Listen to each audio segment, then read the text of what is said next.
नमो अरिहन्ताणं नमो सिद्धाणं नमो आयर्याणं नमो उज्जायाणं नमो लोय सव्वसाहूणम् एषो पञ्चनमुक्कारो सव्वपावपणासनो मङ्गलाणं च सव्वेसिं पढमं होयि मङ्गलम् मङ्गलं भगवान् वीरो मङ्गलं गौतमप्रभु मङ्गलं स्थूलिभद्राद्या जैनधर्मोऽस्तु मङ्गलम् अज्ञानतिमिरान्धानां ज्ञानाञ्जनशलाकया नेत्रमुन्मीलितं येन તસ્મૈ શ્રી ગુરવે નમઃ. તો આપણો વિષય છે શ્રી ષડશીતિ એટલે કે ચોથો કર્મગ્રંથ. પરમ પૂજ્ય આચાર્ય ભગવાન શ્રી દેવેન્દ્ર સુરી સ્વજી મહારાજા સાહેબ દ્વારા વિરચિત આ ચોથા કર્મગ્રંથની અંદર મુખ્ય એવા 10 દ્વારો પર વિચારણા છે, પણ આગળ જોવાના છીએ આપણે. કુલ 3 રીતે 26 દ્વારો પર વિચારણા છે. કઈ રીતે તે આગળ જોવાના છે. એમાં આપણે ફર્સ્ટ ગાથા ગ્રહણ કરી, મંગલાચરણ વગેરે આપણે જોયું કે ગ્રંથકારશ્રીએ કઈ રીતે એ ગાથા દ્વારા મંગલાચરણ કર્યું છે, અને એ પહેલી ગાથામાં તેઓ વિષયો દર્શાવે છે. ટોટલ 10 વિષય અહીંયા બતાવ્યા છે, જેના ઉપર વિચારણા કરાવવાના છે આ ગ્રંથની અંદર. એમાંથી આપણે જીવ સ્થાનક, માર્ગણા સ્થાનક વગેરે ઉપર વિચારણા કર્યા બાદ અહીંયા સુધી પહોંચ્યા હતા, બંધ હેતુ સુધી. હવે નેક્સ્ટ 8મો વિષય છે અલ્પબહુત્વ. તો અલ્પબહુત્વની અંદર ગ્રંથકારશ્રી આપણને બતાવવાના છે કે કયા જીવો કોના કરતા વધારે છે અથવા તો કોના કરતા ઓછા છે એમ.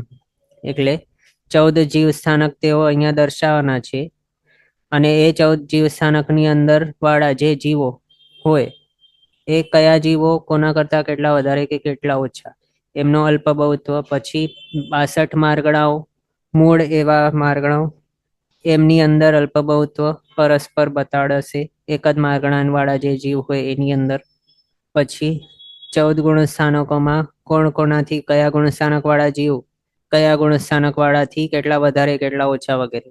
એટલે આ શોર્ટમાં આપણે જોઈએ તો અલ્પબહુત્વની અંદર કોણ કોનાથી કેટલા વધારે કેટલા ઓછા એ બધું વિચારણા આવવાની છે. પછી ભાવ દ્વાર, ભાવની અંદર બતાવશે. એમ તો ભાવ એટલે શું? ભાવ એટલે આપણા ચડતા ભાવ, ઉતરતા ભાવ વગેરે એમ નહીં, પણ ભાવ એટલે કર્મના ઉપશમથી, ક્ષયથી, ક્ષયોપશમથી અને ઉદયથી આત્માનું તે સ્વરૂપે જે પરિણમન થવું તે અહીંયા ભાવદ્વારની અંદર આવશે. પ્લસ સર્વે પદાર્થોમાં રહેલું વસ્તુનું સહજ સ્વરૂપ એટલે કે સ્વાભાવિક સ્વરૂપ, એ ભાવ. આ રીતે ટોટલ 5 ભાવો આ ભાવદ્વારની અંદર દર્શાવવામાં આવશે. જીવ અને અજીવનું સ્વાભાવિક કે વૈભાવિક રૂપે પરિણમવું તેને ભાવ કહેવાય છે. એ રીતે આની અંદર બતાડાશે. પછી સંખ્યાતા આદિ, આ દ્વારની અંદર 4 પ્યાલાઓના દૃષ્ટાંતથી ઉત્કૃષ્ટ સંખ્યાતું કેટલું હોય છે એ દર્શાવવામાં આવશે. એની ગણતરી કઈ રીતે કરેલી છે એ. પછી આગળ વધીને એના ઉપરથી અસંખ્યાતું કેટલું હોય, પછી અનંતા કેટલા પ્રકારે કઈ રીતે ફોર્મ થાય છે વગેરે, એ બધાની વિચારણા સંખ્યાતા આદિની અંદર આવશે. આ રીતે વિષયો ટોટલ 10 જોવાના છીએ આ ગ્રંથની અંદર, અથવા તો 10 દ્વારો અહીંયા સમજાવવામાં આવશે. આટલું બતાવવામાં આવ્યું. હવે આ જે છે 10 દ્વારો વિષયની અંદર, એમના ઉપર વિચારણા કરીએ તો આપણને થાય કે આમને આ જ રીતે શા માટે ગોઠવેલું છે. એની ગોઠવણ આ ક્રમ મુજબ જ શા માટે છે, ઉપર નીચે. પહેલા જીવ સ્થાનક જ, પછી માર્ગણા સ્થાનક શા માટે, પછી ગુણ સ્થાનક શા માટે, પછી ઉપયોગ, પછી યોગ, પછી લેશિયા વગેરે. એટલે આ ક્રમથી શાના માટે છે? તો એમને એમ નથી, પણ કંઈક વિચારીને ગ્રંથકારશ્રીએ આ રીતે એને ક્રમમાં અરેન્જ કરેલું છે. તો એના માટે આપણે સમજતા જઈએ કઈ રીતે, શાના માટે, કોને આગળ પાછળ કરેલ છે તે. તો સૌથી પહેલો છે જીવ સ્થાનક. તો જીવ સ્થાનકને સૌથી પહેલા શા માટે રાખ્યું?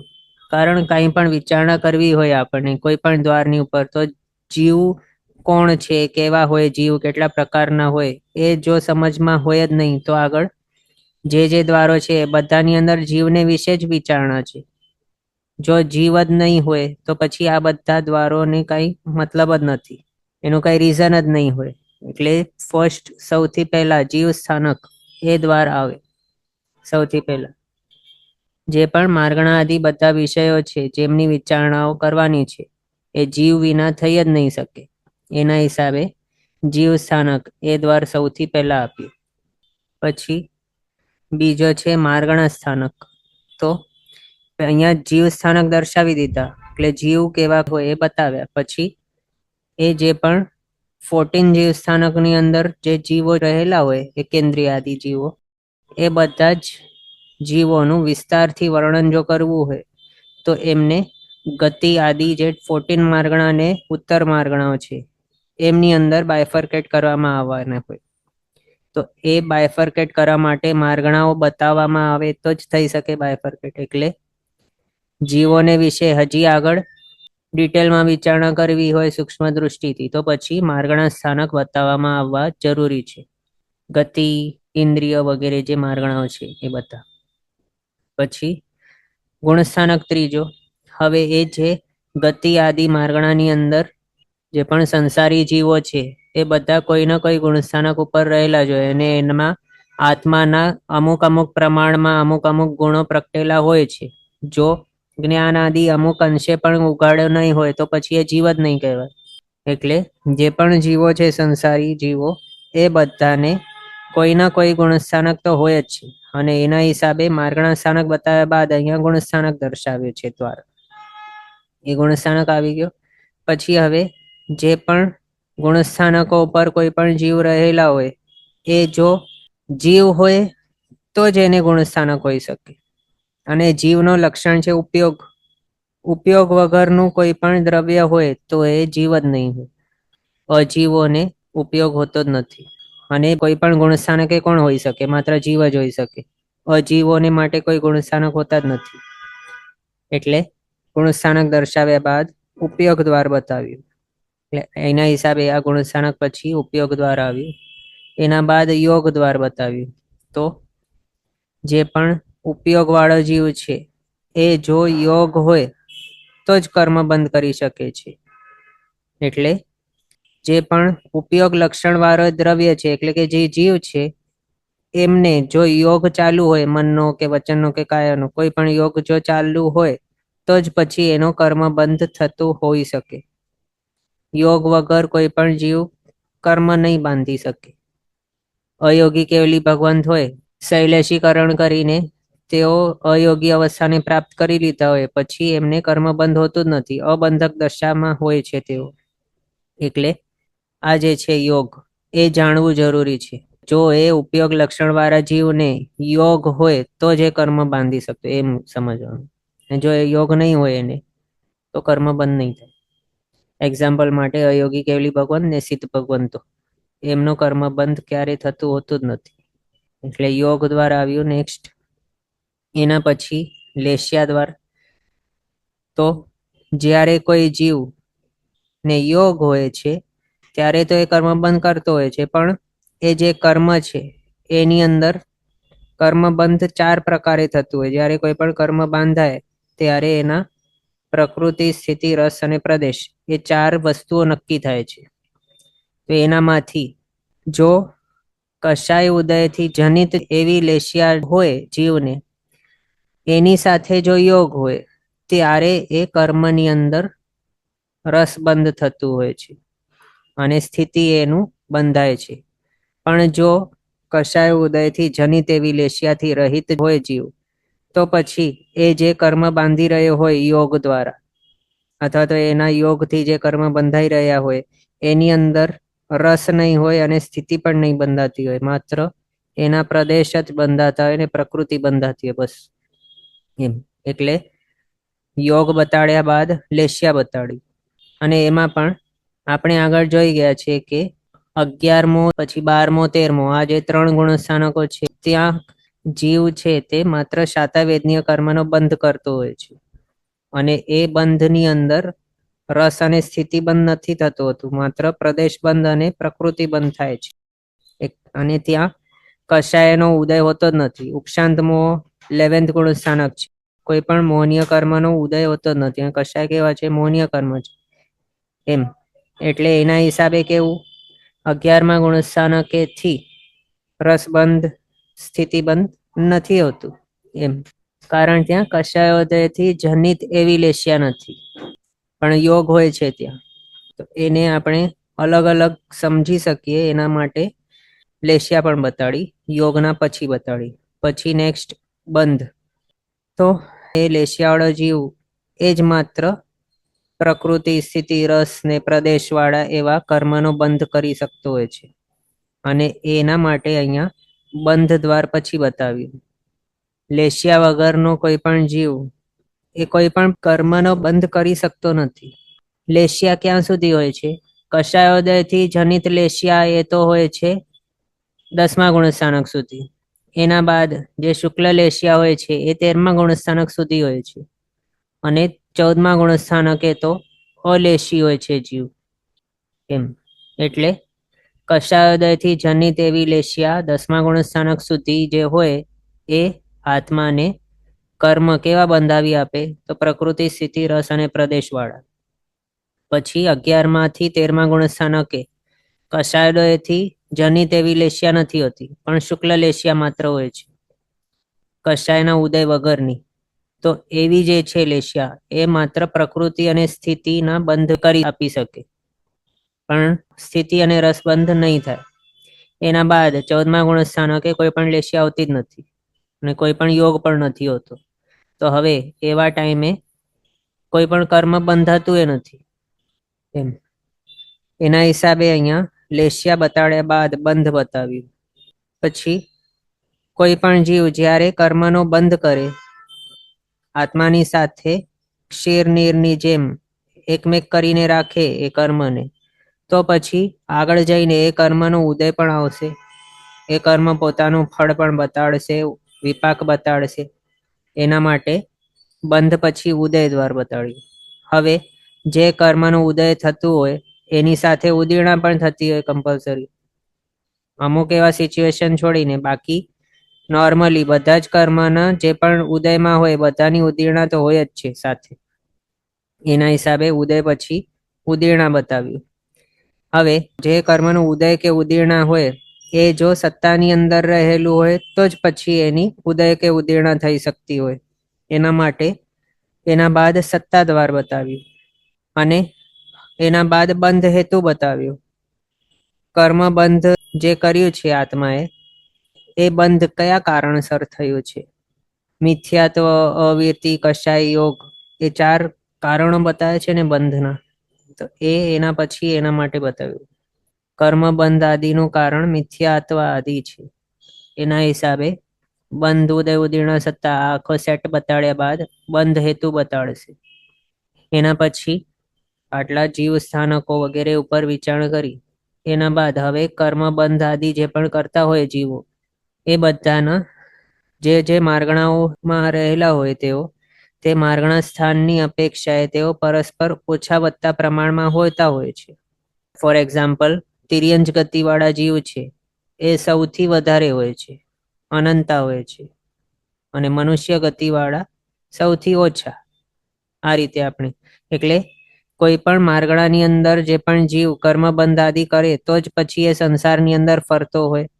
કર્મ બંધ કરે તો જ પછી સંસારની અંદર રહેલું હોય. જો એ સંપૂર્ણપણે કર્મથી મુક્ત હોય તો સંસારમાં હોય જ નહીં, અને સંસારમાં હોય જ નહીં એટલે કોઈ પણ માર્ગણાની અંદર એ છે જ નહીં. તો હવે જ્યાર સુધી એ બંધ, ઉદય, ઉદીર્ણ, સત્તા વગેરે એની ચાલુ હશે બંધ હેતુ દ્વારા, એનો બંધ થતું હોય જે પણ કર્મનું, ત્યાર સુધી એ સંસારમાં રહેશે. અને સંસારમાં રહેશે એટલે એ કોઈના કોઈ માર્ગણાની અંદર રહેશે. તો હવે એ માર્ગણાની અંદર રહેલા જીવ પરસ્પર કેટલા વધારે કે ઓછા હોય એ જાણવા માટે એના પછી અહીંયા અલ્પ બહુત્વ દ્વાર બતાવ્યું. હવે એ અલ્પ બહુત્વ વાળા જે પણ જીવ છે વધારે ઓછા વગેરે એ બધા સર્વે જીવો ઔપશમિક આદિ 5 ભાવોમાંથી કોઈના કોઈ ભાવ અવશ્ય હોય જ છે સંસારી વગેરે જે જીવો છે એમને. એટલે ભાવ દ્વાર પછીથી બતાવ્યો. એના પછી સંખ્યાત આદિ બતાવ્યું.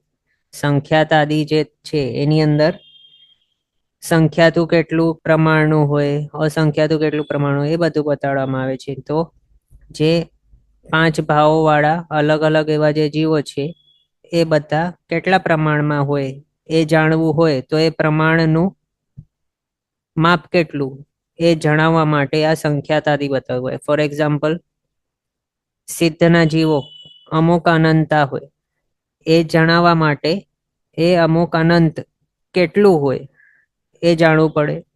દેવો વગેરે અસંખ્યાતા હોય છે, તો અસંખ્યાતાનું પ્રમાણ કેટલું એ જણાવવા માટે અસંખ્યાતનું સ્વરૂપ જાણવું પડશે. એના માટે આ ભાવ પછી સંખ્યાતાદિ દ્વાર બતાવ્યું છે. આ રીતે આ જે 10 દ્વારોના ક્રમ દર્શાવ્યું છે એ કંઈક વિચારણા કરીને દર્શાવેલું છે એમ સમજવાનું. હવે એના બાદ આ જાણ્યા બાદ આપણને થાય કે આ ગ્રંથની અંદર માત્ર આ 10 દ્વારો જ છે શું, અથવા તો આના ઉપર અલગ રીતે પણ શું કઈ વિચારણા છે કે નહીં, એમ વિચાર આવી શકે આપણને. તો એ જના ઉપર સ્પષ્ટીકરણ કરવા માટે ગ્રંથકારશ્રીએ તો અહીંયા મૂળ ગાથાઓ જે છે ઓરિજિનલ, એની અંદર માત્ર આ ફર્સ્ટ ગાથાની અંદર 10 દ્વારો બતાડ્યા છે. અને પછી આગળનો ગ્રંથ બીજી ગાથાથી સ્ટાર્ટ કર્યું છે અહીંયા ઇહ સ્વંબાય રેકિંદી વગેરેથી. પણ આ જે ફર્સ્ટ ગાથા છે એની અંદર જે 10 દ્વારો બતાડ્યા છે એની અંદર પરસ્પર કંઈક ગોઠવણ છે. એટલે જીવ સ્થાનકને વિશે અમુક વિચારણા, માર્ગણ સ્થાનક વિશે અમુક વિચારણાઓ, પછી ગુણ સ્થાનક વિશે અમુક વિચારણા, એ બધું છે. તો એ સ્પષ્ટ કરવા માટે અહીંયા પ્રક્ષેપ ગાથાઓ મુકાયેલી છે. પ્રક્ષેપ એટલે મૂળ ગ્રંથની અંદર પરમ પૂજ્ય આચાર્ય ભગવાન શ્રી દેવેન્દ્ર સુરી સ્વજી મહારાજા સાહેબે એ ગાથાઓ મૂકેલી નથી, પણ જીવ વિજયજી મહારાજા સાહેબે પોતાની સ્વકૃત ટબાની અંદર આ ગાથાઓ આપણા સમજણને માટે મૂકી છે.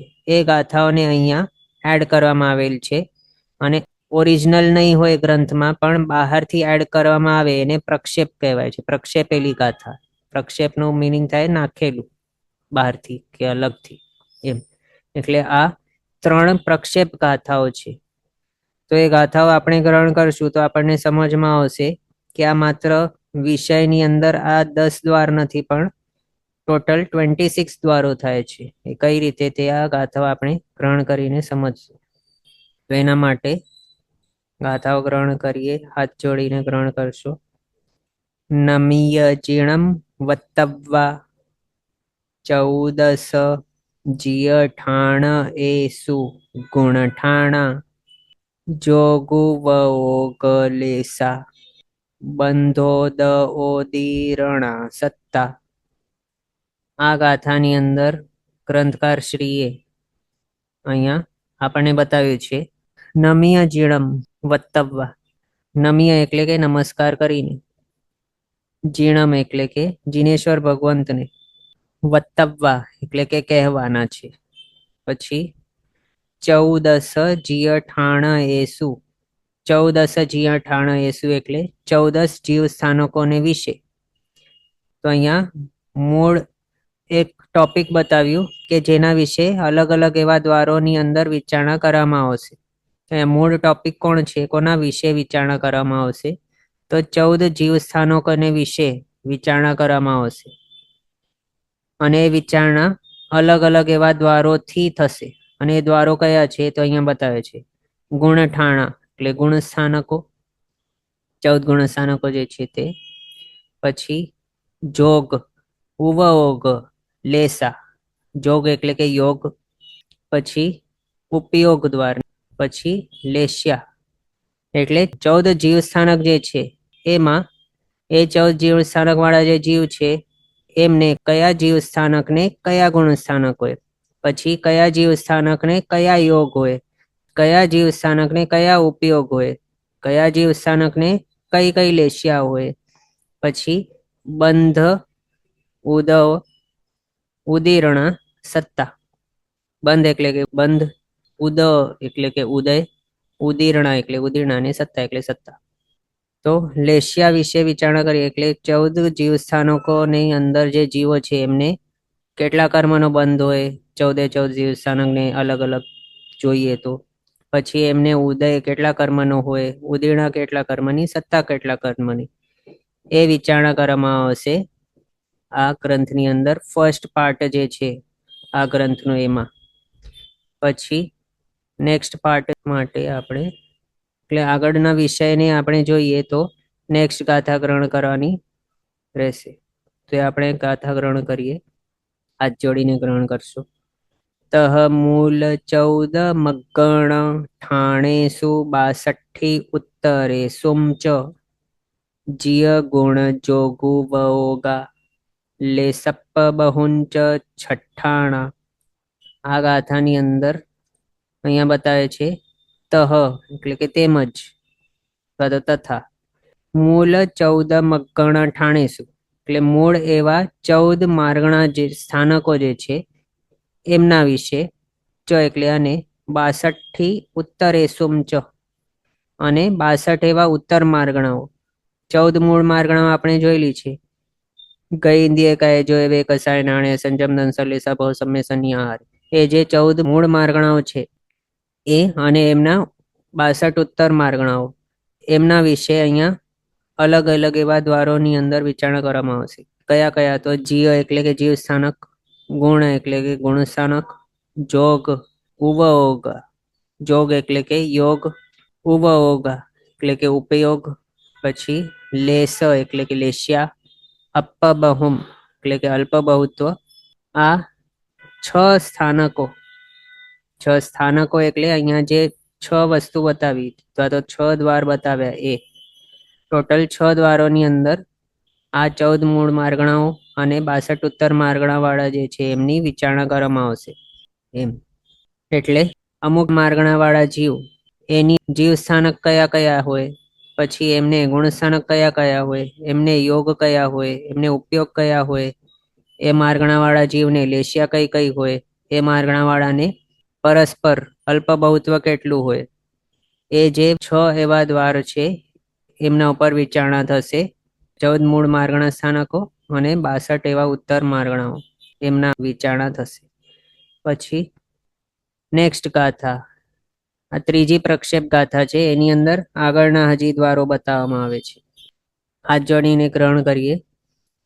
14 ગુણેસુ જીય જોગુ વોગ લેસાય બંધ હેઉય બંધાઈ ચૌ અપ્પા બહુમ ચ તો ભાવ સંખાઈ.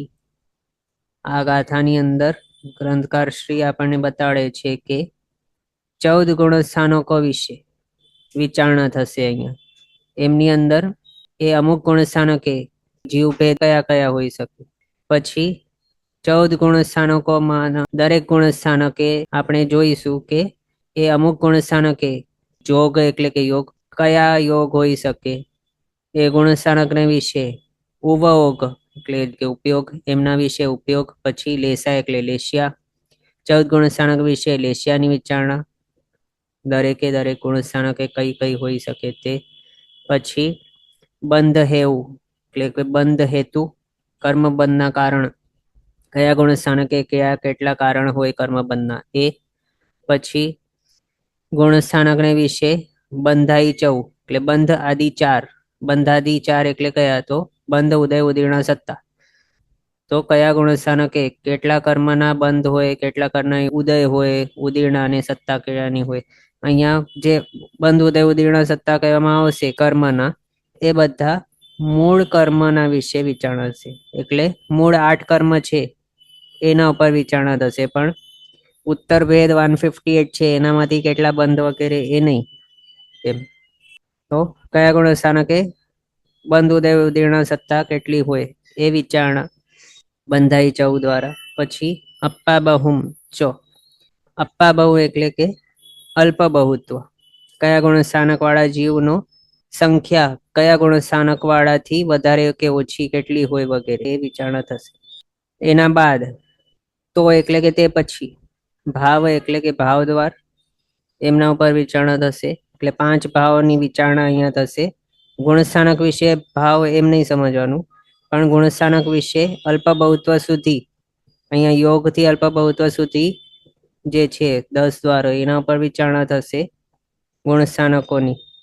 આ ગ્રંથના ટોપિક તરીકે 3 પાર્ટીશન અથવા તો 3 ચેપ્ટર મૂળ એવા થઈ ગયા. પછી અલગથી અહીંયા એના બાદ 5 ભાવની ઉપર વિચારણા થશે અને સંખાઈ એટલે કે સંખ્યાત આદિ જે છે એમના ઉપર વિચારણા થશે. એમ આ રીતે આ 3 ગાથાઓની અંદર આ બતાવ્યું છે વિષય ટોટલ. ફર્સ્ટ જે પ્રક્ષેપ ગાથા હતી એની અંદર નમ્ય જીણમ વત્તવા 14 જી અઠાણેસુ ગુણઠાણા જોગુ વોગો લેસા બંધુ દવો દીરણા સત્તા. આ રીતે બતાવ્યું છે પહેલી પ્રક્ષેપ ગાથામાં. શું બતાવ્યું કે જીવ સ્થાનક જે છે 14 એમના વિશે આ ટોટલ 10 દ્વારોની અંદર વિચારણા થશે. એટલે કયા જીવ સ્થાનક વાળાને કયા કયા ગુણ સ્થાનક હોય, પછી કયા જીવ સ્થાનક વાળાને કયા યોગ હોય, કયા ઉપયોગ હોય, કઈ કઈ લેશિયા હોય, કયા જીવ સ્થાનક વાળાને કેટલા કર્મનો બંધ ઉદય ઉડીર્ણ સત્તા. એટલે ટોટલ 8 દ્વારો ઉપર વિચારણા થશે જીવ સ્થાનક વિશે. પછી બીજી પ્રક્ષેપ ગાથા આપણે જે જોઈ, તહ મૂલ 14 મગણ ઠાણેસુ 62 થી ઉત્તરેસુમ ચ જીય ગુણ જોગ ઉવઓગા લેસ અપબહુમ ચ છઠ્ઠાણા. આ રીતે બતાવ્યું. એટલે બીજો પાર્ટ જે છે આપણા ચોથા કર્મગ્રંથનું સેકન્ડ ચેપ્ટર, એની અંદર આવશે માર્ગણા સ્થાનકોને વિશે વિચારણા. એક્ઝામ્પલ માટે નરક ગતિ માર્ગણા છે, એમની અંદર કયા કયા જીવ સ્થાનક હોય, પછી દેવગતિ માર્ગણાની અંદર કયા જીવ સ્થાનક વગેરે. એટલે આ રીતે પછી નપુંસક વેદ માર્ગણા છે, એની અંદર કયા જીવ સ્થાનક એક્ઝામ્પલ માટે. એટલે આ રીતે અલગ અલગ 62 ઉત્તર માર્ગણા જે છે એ બધાના અંદર વિચારણા થશે કે પર્ટિક્યુલર જે પણ હોય એ બધાની અંદર કયા કયા જીવ સ્થાનક હોય, પછી એ માર્ગણાને વિશે રહેલા અમુક માર્ગણાવાળા જીવને કયા કયા ગુણ સ્થાનક હોઈ શકે, એ માર્ગણાવાળા જીવને કયા યોગ હોય, એ માર્ગણાવાળા જીવને કયા ઉપયોગ હોય, એ માર્ગણાવાળાને કઈ કઈ લેશિયા હોય, અને એ માર્ગણા એક પર્ટિક્યુલર જે છે મૂળ માર્ગણા એના જે ઉત્તર માર્ગણાઓ છે એમની પરસ્પર અલ્પ બહુત્વ કેટલું, એ આવશે વિચારણા આ બીજા ચેપ્ટરની અંદર. ટોટલ 6 દ્વારો અહીંયા થયા. પછી ત્રીજો ચેપ્ટર કે થર્ડ પાર્ટ, જેની અંદર પ્રક્ષેપ ગાથાની અંદર બતાવ્યું 14 ગુણેશુ જીય જોગ ઉવોગ લેસાય બંધહેઉય બંધાઈ ચૌ અપ્પા બહુમ ચ તો ભાવ સંખાઈ. આ રીતે થર્ડ પ્રક્ષેપ ગાથાની અંદર બતાવ્યું.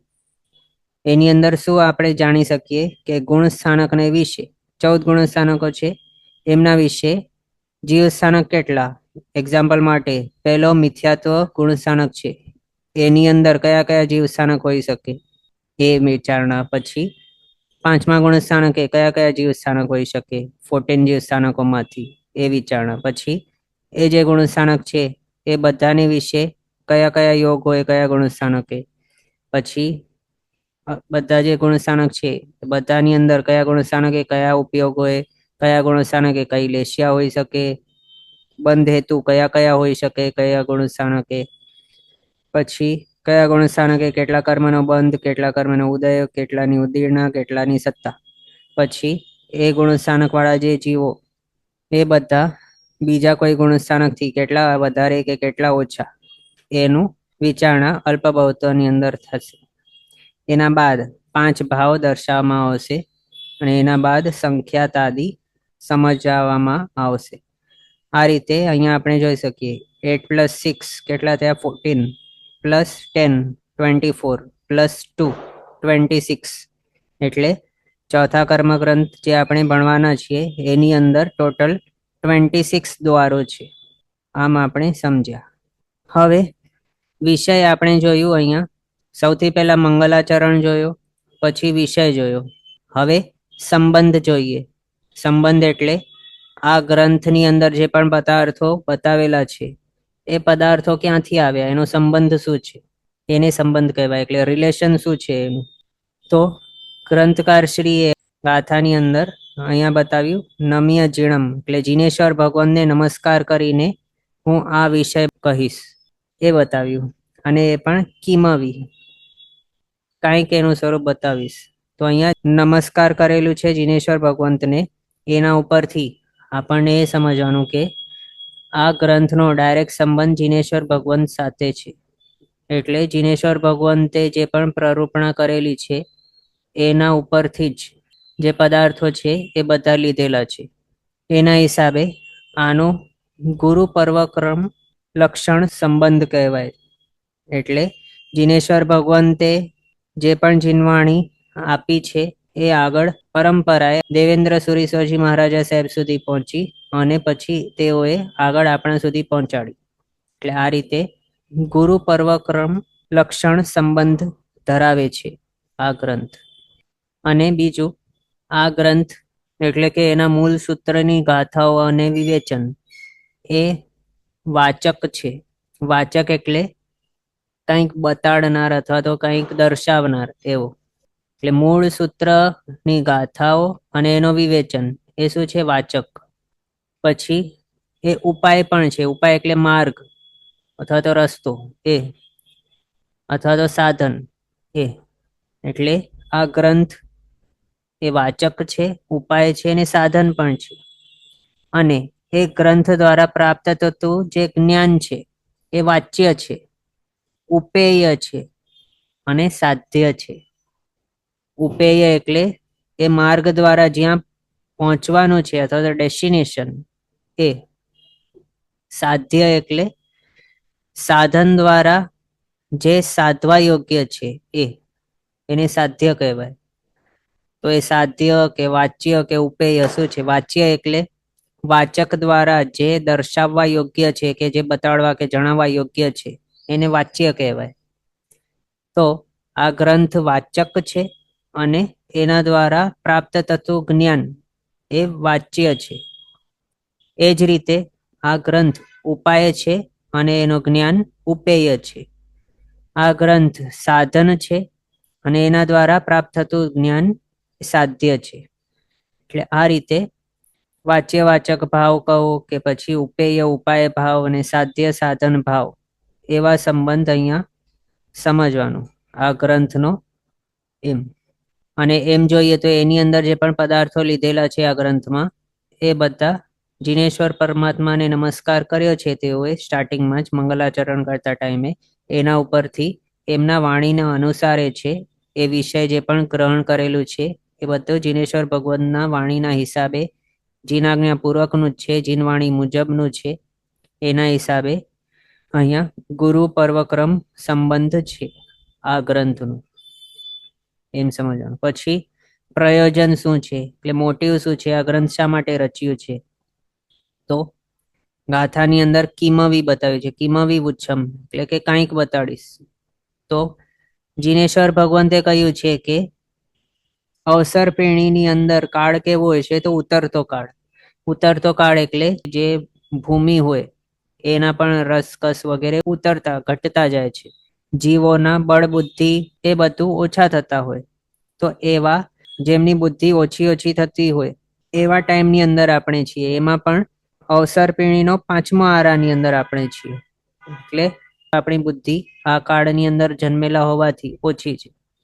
એના હિસાબે અલ્પ બુદ્ધિવાળા, અલ્પ આયુષ્યવાળા આપણે જે છીએ એના માટે કોઈક પદાર્થને બહુ વિસ્તારથી જો સમજાવવામાં આવે તો પછી ગડબડ થઈ જાય.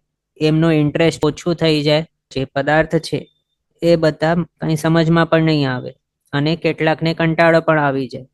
એના હિસાબે ગ્રંથકાર શ્રી અહીંયા શોર્ટમાં કિમવી માત્ર અલ્પ અથવા તો સંક્ષિપ્તમાં અહીંયા બતાડવામાં આવશે.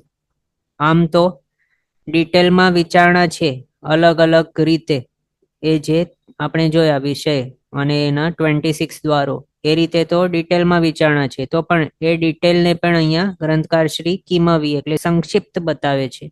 એટલે વિચારી શકીએ આપણે કે એમના હિસાબે ડિટેલ કેટલું હશે આ જો સંક્ષિપ્ત છે તો. એટલે આપણને એ સમજવાનું કે એમનો પ્રયોજન એ છે કે આપણા જેવા અલ્પ બુદ્ધિવાળા હોય એમને પણ સમજમાં આવી જાય, એટલે સંક્ષિપ્તમાં બતાવવાના છે તેઓ. પ્લસ હવે અહીંયા પ્રયોજન 2 પ્રકારે હોઈ શકે. એક તો ગ્રંથકારશ્રીનું પર્સનલ પ્રયોજન અને શ્રોતા માટેનું પ્રયોજન.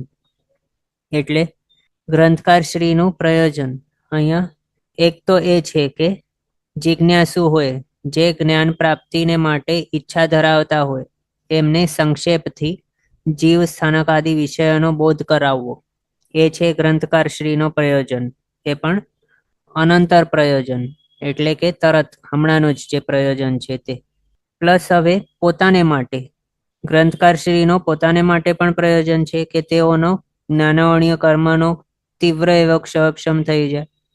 એ પણ તેમના માટે અનંતર પ્રયોજન છે. એટલે તરત હમણાંનો જે ગોલ કહો કે લક્ષ્ય કહો તે. પછી હવે શ્રોતા વર્ગ માટેનું પ્રયોજન. તો કોઈ અહીંયા જો ભણવા માટે બેસે તો પછી એનો મોટિવ કેવું હોય? કોઈ શ્રોતા સાંભળનાર કે ભણનાર જે હોય એના માટે પણ પ્રયોજન છે. તો જીવ સ્થાનક આદિ જે વિષયો અહીંયા બતાવ્યા એ બધાનું જ્ઞાન થાય. એ હમણાંનું તરતનો અનંતર પ્રયોજન. અને જીનવાણી પૂર્વકનું જે જ્ઞાન અહીંયા ભણ્યા જિજ્ઞાસુઓ બધા, એ બધા દ્વારા અપૂર્વ એવી કર્મ નિર્જરા થાય, બોધ પામે તેઓ. એ પણ અહીંયા અનંતર પ્રયોજન છે. તરતનું અપૂર્વ કર્મ નિર્જરા એમની થાય તે શ્રોતાઓને માટે પણ. અને જે ગ્રંથકાર શ્રી છે તેઓ અને શ્રોતા વર્ગ છે તેઓ અથવા તો ભણનાર જે છે તેઓ, એ બંનેને માટે પરંપર પ્રયોજન શું? પરંપરા એટલે પરંપરાએ.